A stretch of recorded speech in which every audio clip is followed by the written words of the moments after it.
concernant le trafic d'organes au Kosovo progresse enfin et les taux se resserrent progressivement autour des principaux responsables. Fin avril, la justice européenne a condamné 5 médecins kosovars à des peines allant jusqu'à 8 ans de prison pour leur implication dans un réseau de trafic d'organes humains dont la plaque tournante était une clinique de la banlieue de Pristina, capitale de cette province. 2 mandats d'arrêt ont été émis à l'encontre de 2 autres suspects, un chirurgien turc et le cerveau présumé du réseau, l'israélien Moshe Harel. La plupart des commandes provenant d'Israël. Ministre français des Affaires étrangères Bernard Kouchner, en visite officielle au Kosovo le 1er mars 2010, avait été interrogé par un journaliste sur ces trafics d'organes alors qu'il était de 1999 à 2001 le chef de la MINUC, la mission de l'ONU au Kosovo. Tout comme il l'avait précédemment fait, il a simplement nié l'existence des maisons jaunes, ces cliniques clandestines, ainsi que l'existence du trafic d'organes lui-même.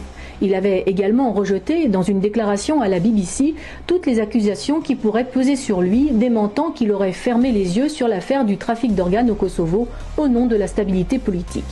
Chacun se souvient de son rire indécent lorsque des journalistes serbes l'avaient questionné à ce sujet du temps de son mandat.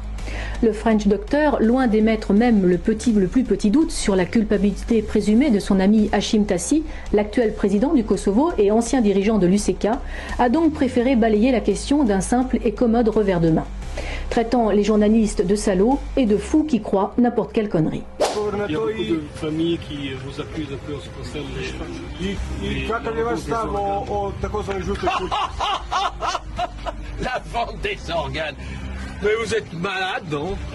J'ai une tête à vendre des organes, moi. Mais vous êtes fou, vous croyez n'importe quelle connerie. Alors, Rada et moi, on aurait volé des cadavres pour vendre des organes, mais à qui? Ne croyez pas ces bêtes. Qu'est-ce qu'il dit? Est-ce qu'il y a eu des maisons jaunes? Est-ce que les maisons jaunes ont existé? Oui. Les maisons jaunes, c'est quoi les maisons jaunes? Quelle maison jaune? Pourquoi jaune? Žuta kuća u Albaniji. En Albanie. Takozvana žuta kuća. Est-ce que ça a existé? Monsieur, vous devriez aller consulter. Ça suffit, merci. Il n'y a pas eu de maison jaune, il n'y a pas eu de vente d'organes. Elle était médecin et moi aussi. Vous voyez qu'on s'est échangé les organes? Mais les gens qui disent ça sont des salauds et des assassins. D'accord?